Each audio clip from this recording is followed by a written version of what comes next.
Hello friends, Radhe Radhe. मत तो बहुत ठंडा है फ्रेंड्स। सकाल सकाल आज मुझे कॉफी आरंभ कर कॉफी बनवाई किसी ना इजिली 2 मिनट बनिकी कॉफी रेडी।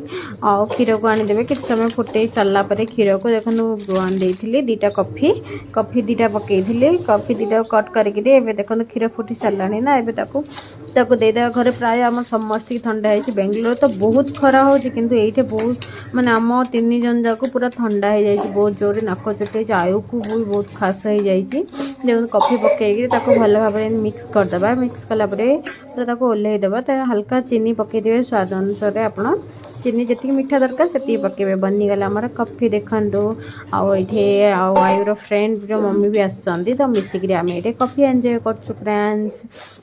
आपण मैंने जी कॉफी पीबे तेल आसतु पूरा बहुत आराम लगे सतरे रिलैक्स लगे। मुझे भी पीएनि कि मत बहुत भल लगे पीवाई बहुत भी बढ़िया होता। आयु भी पीऊँ देखो ग्लास रे